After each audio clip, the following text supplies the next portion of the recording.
Aldrich, Service Secretaries, distinguished officials of the Department of Defense, General Myers, thank you very much for those kind words.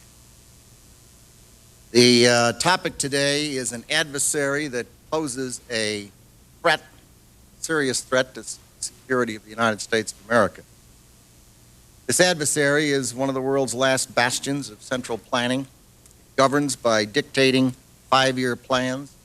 From a single capital, it attempts to impose its command across time zones, continents, oceans, and beyond.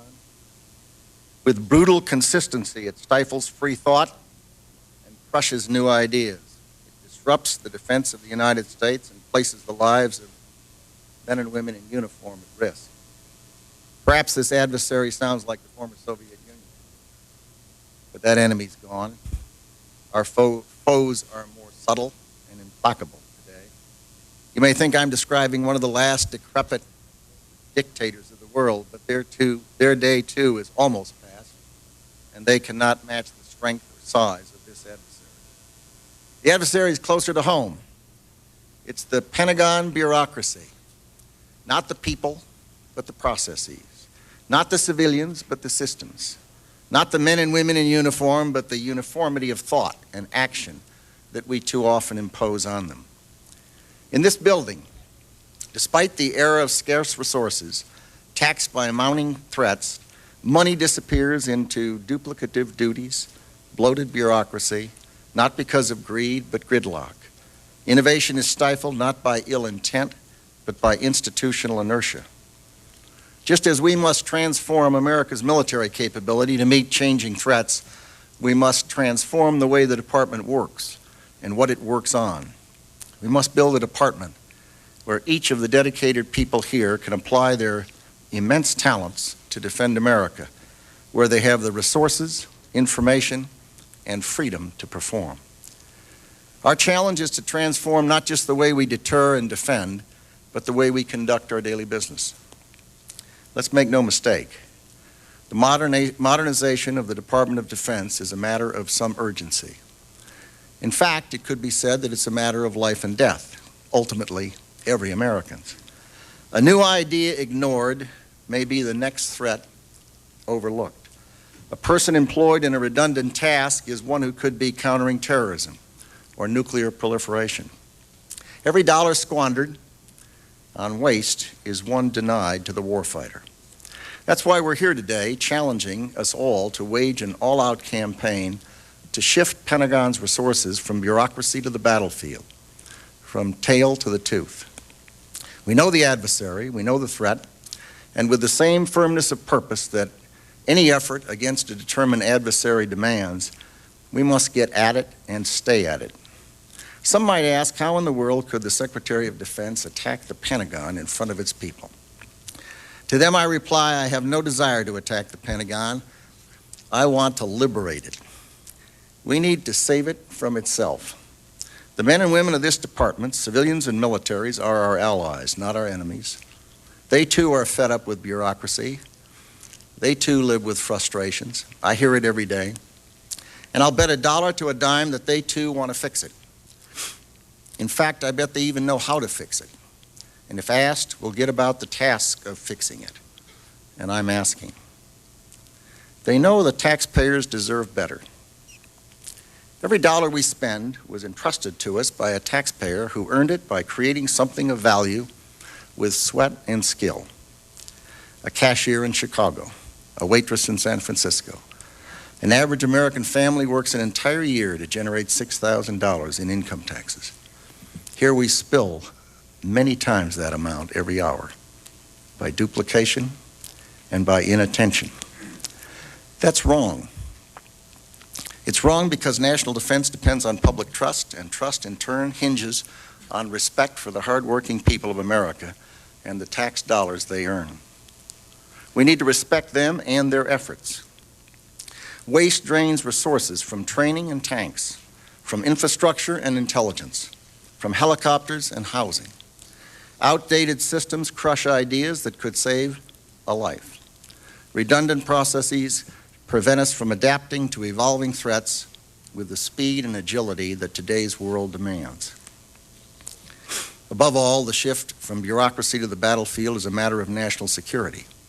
In this period of limited funds, we need every nickel, every good idea, every innovation, every effort to help modernize and transform the U.S. military. We must change for a simple reason. The world has, and we have not yet changed sufficiently. The clearest and most important transformation is from a bipolar Cold War world where threats were visible and predictable to one in which they arise from multiple sources, most of which are difficult to anticipate, and many of which are impossible even to know today. Let there be no question.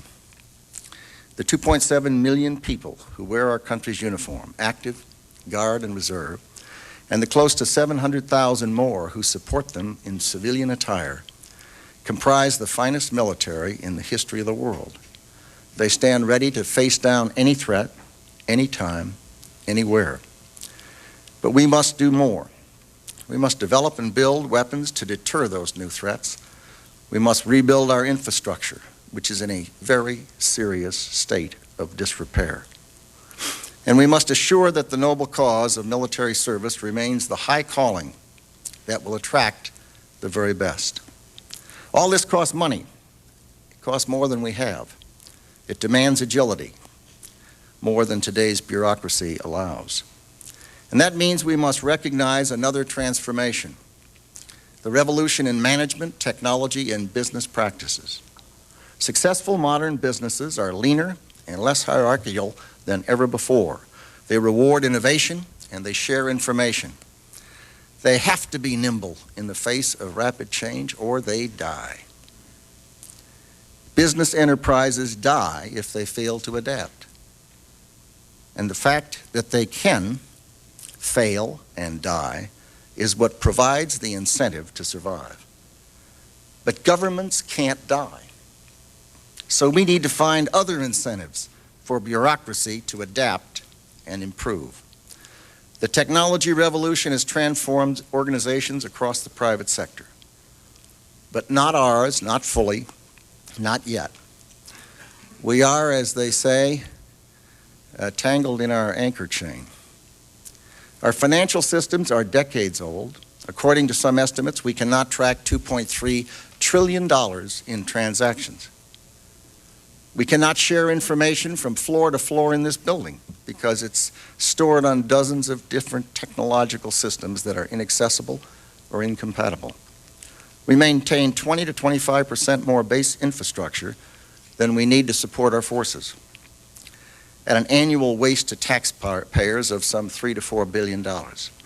Fully half of our resources go to infrastructure and overhead. And in addition to draining resources from warfighting, these costly and outdated systems, procedures, and programs stifle innovation as well.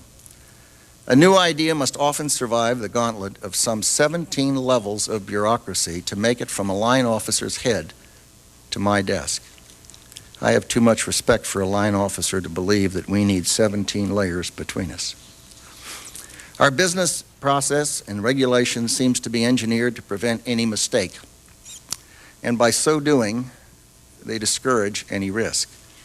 But ours is a nation born of ideas and raised on improbability, and risk aversion is not America's ethic, and more important, it must not be ours. Those who fear danger do not volunteer to storm beaches and take hills, sail the seas, and conquer the skies.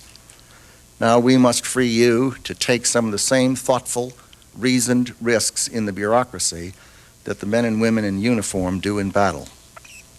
To that end, we're announcing today a series of steps the Department of Defense will take to shift our focus and our resources from bureaucracy to battlefield, from tail to tooth.